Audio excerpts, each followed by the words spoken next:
So, tell us about the process of you coming back to Miami. Who did you talk to? Where were you when you found out that they wanted to offer you a contract? How did it all go down? I mean, we've been in communication for a while. Obviously, my agent and the team. Just trying to see what was best. Obviously, you go through this process, and it's a lot of back and forth with not just this organization, but all the different places. Essentially, it came down to just making a decision that you're comfortable with. And for me, it's just a place that I think I'm familiar with the system, the faces, organization, and stuff like that. So that's essentially what it came down to. Did you still have your place down here? Did that help? Yeah, I still have my place down here, so that kind of helped. I mean, it was like I said, it wasn't an easy decision, but when you kind of factor everything into it, I think it's a great spot. It fits the way that I play, things that I do, my natural abilities, and yeah, I think it's gonna be great. I'm excited. I think it's gonna be a good season. So yeah.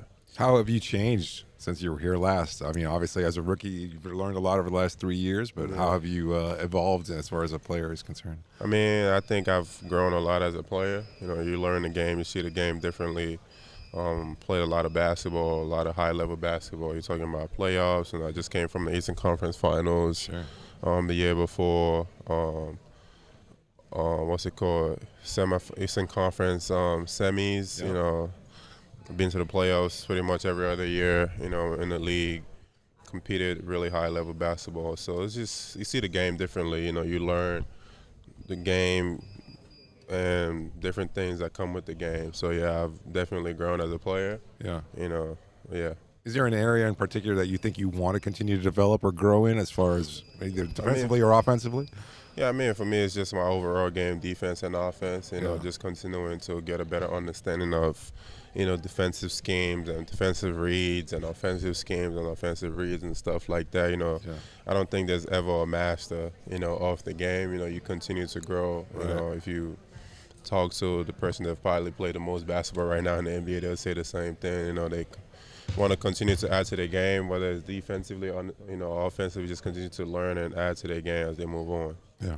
You played last year in New York under Thibodeau, right? You have vets on that team like Josh Hart, OG, a lot of those guys who are defensive-minded kind of guys. What are you able to pick up from them that, as your career went on since you left here, that, you've been able to maybe add to your game, or just what did you learn from those guys who emphasize that end of the ball?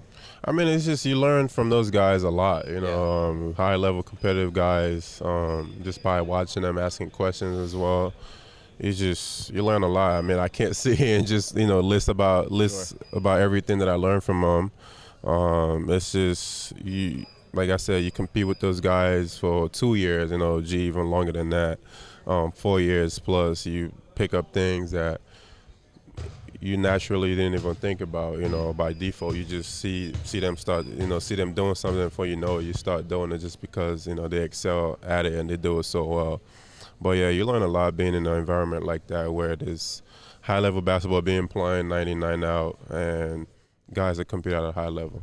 You played for a lot of different coaches, different kinds of teams, with different guys in the front court. You kind of the only front court guy. Would you say your ability to sort of just step into any kind of offensive, defensive system, would you consider that a strength of yours, your sort of your versatility there? Yeah, I think that speaks to my versatility, just being able to step into any type of offense, any type of defense. That shows I could do a lot of different things, that shows I'm very adaptable.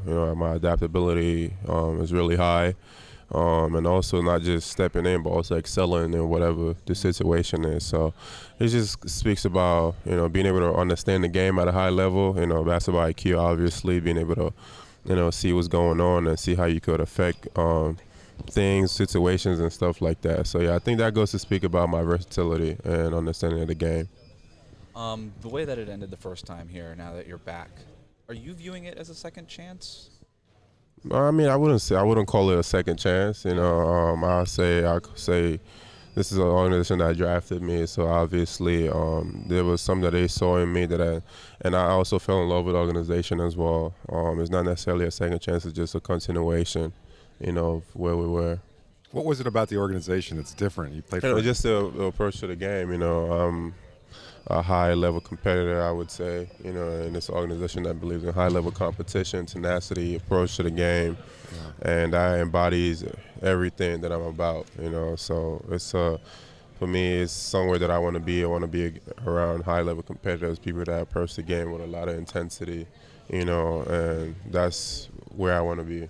Yeah, you've played in New York and Toronto, two of the biggest cities in the world, and also here in the NBA, obviously. What is it about Miami that kind of stands out? What's different about the city of Miami to you? I mean, the city of Miami is a lot of culture. I mean, no, same like Toronto, same like New York. Yeah.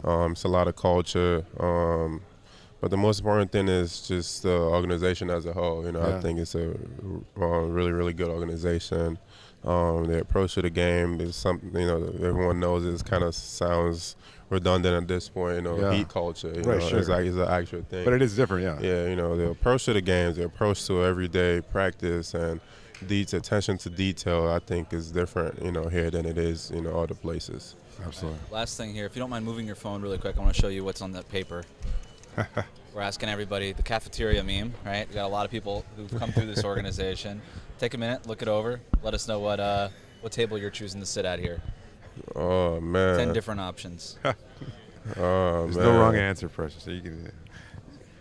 I might sit on table 5. There we go. Now a couple times. We'll pick table 5. Trying to get Yeah, I in with think the I'm coaching gonna sit on staff. table 5 for sure. What is it about that group that you think you could hang out with them? I think it's a lot of high-level basketball there, and a lot of fun. You know, funny guys. You know, Yeah. there's crack jokes. I can see myself on that table because I feel right in. You know, they talk basketball, so There you go. So it's a lot of jokes. So yeah.